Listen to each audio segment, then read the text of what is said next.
Olá, meu nome é Adelino José dos Santos e nessa aula vou fazer já com vocês um contrato didático. A cada teoria eu já trago para vocês uma atividade coletiva onde vocês podem estar contribuindo. Tem duas formas de contribuição. Primeiro, oral, ou para aqueles que se sentiram um pouco mais constrangidos em se expressar, pode estar fazendo só nas anotações do caderno que depois eu vou estar vendo, né? Se realmente entenderam os conceitos. E nessa aula nós vamos trabalhar a habilidade do Currículo Paulista, CNT 202, que é o segundo ano do ensino médio. O contrato didático foi falado já da avaliação na aula. E eu também avalio depois as atividades extra-escola, né, de casa, por software, que são aplicativos que vocês vão estar com ele, que eu vou estar apresentando ao final da aula. E o objeto da aula de hoje é o equilíbrio químico. Então, nós vamos entender o que é um equilíbrio químico e também os fatores que interferem, né, que alteram esse equilíbrio. Para falar de equilíbrio químico, eu vou trazer alguns exemplos do nosso dia a dia. Se nós conseguimos saber se estamos com febre, né, é porque existe um indicador. Nós temos uma temperatura corporal padrão. E para que essa temperatura fique constante ou próxima do constante, existem N coisas acontecendo. Então, qual é a primeira situação de aprendizagem? O refrigerante. O refrigerante é um exemplo muito claro e prático de que é o equilíbrio. Se eu pego um refrigerante direto lá do mercado e abro, se estiver num dia quente, automaticamente ele já vai para cima. Se eu pego esse mesmo refrigerante, levo para casa, eu coloco na geladeira, depois que ele abaixar a temperatura, eu vou lá e sirvo, eu vou ver que não vai ter a mesma reação. Então, o que é esse equilíbrio químico? Então, o equilíbrio químico, ele tem que ter algumas coisas, algumas condições. Nós falamos de duas. Temperatura interfere. Quando eu tenho, ele está mesmo em temperatura, mas se eu manter fechado, ele não vai explodir enquanto existir aquele sistema. Isso a gente está falando de pressão. Então, a pressão também é um fator que interfere no equilíbrio. Então, o equilíbrio, o que é? É algo que a gente pensa que está parado, mas não, está acontecendo. A gente chama de equilíbrio dinâmico, né? E que tem formas de você estar avaliando isso daí. E essa de você abrir o refrigerante e tal, ele muda por completo o sabor. Então, a gente pode usar até as propriedades organolápticas, né? Para estar avaliando essa propriedade. Então, numa reação química, agora nós vamos para a parte química propriamente dita, nós temos desse lado o reagente e desse lado o produto. Para que ocorra, para a gente conseguir avaliar numa reação química o equilíbrio químico, a reação tem que ser reversível. Ou seja, o reagente se torna produto e o produto se torna reagente. E essa parte de reação direta e inversa, para mim saber que está no equilíbrio, as velocidades têm que ser iguais, ok? A velocidade tem que ser constante. Então, ela chega num valor de velocidade constante. E aí a gente consegue saber que está no equilíbrio químico. Isso não pode esquecer. Reagente virando produto e produto virando reagente. Então, a reação tem que ser reversível. E quais são os fatores que interferem? O primeiro que eu estou comentando é da concentração. Então, por exemplo, voltando um pouquinho aqui, ó.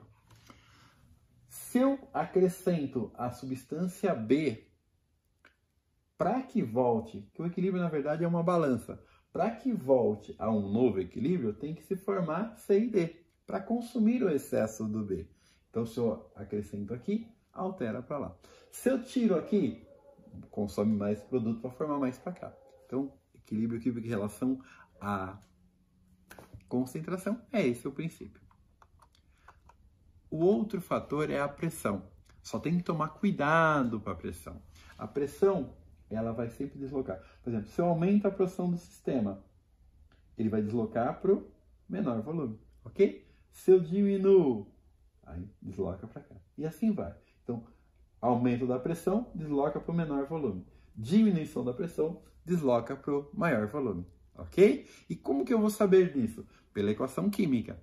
Então, por exemplo, só vai funcionar a pressão para a substância gasosa e se eu tiver diferença de volume entre reagente e produto, ok? E como que eu sei a diferença? Pelo número de mols, que é aquele conceito que vocês viram lá no início do primeiro ano do ensino médio, ok? Então, vamos lá. A gente revisa esse conceito, mas é importante vocês lembrarem disso. Terceiro fator de influência, temperatura. Para a gente avaliar esse fator de temperatura, temos que entender reação exotérmica e endotérmica. Exotérmica, libera calor, ΔH, negativo. Endotérmica, absorve calor, ΔH, positivo. Entalpia, positiva. Se eu acrescento calor, desloca no sentido endotérmico. Se eu retiro calor, sentido exotérmico. Se aqui, a formação do produto é exotérmico, o lado de cá é endotérmico. Se a formação do produto é endotérmico, o lado de cá é exotérmico. Sempre vai estar trabalhando dessa forma. Compreendemos? Nenhuma dúvida? Então nós vamos para a parte agora que eu falei, que as avaliações que são a cada aula e depois com tarefa de casa. Porque o refrigerante, após algum tempo aberto, altera o sabor? Simples, né? Quando você abre, você já percebe que alguma coisa vai embora. Faz barulho. É a perda do nosso gás carbônico, que é dissolvido lá para fazer o refrigerante. Então, quando ele está fechado, existe um equilíbrio ali entre o gás carbônico, a água, o próprio refrigerante. Então, existe um equilíbrio químico ali dentro. O que acontece se agitarmos a garrafa?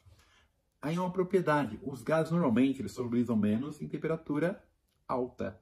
Então, quando eu agito, o que é a temperatura? Agitação de molécula. Então, aumenta a temperatura. Automaticamente, o gás vai embora. Então, diminui a solubilidade. Então, quem respondeu diminui a solubilidade, parabéns do gás carbônico, porque aumentei a temperatura, diminui a solubilidade.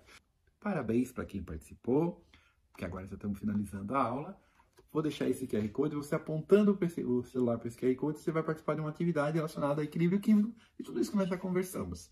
Ok? Então, se vocês apertarem, depois se sentirem mais confiantes da segunda aula, que a gente vai tirar dúvida de mais algumas coisas, que entra a parte do aspecto quantitativo, vamos por socrativo.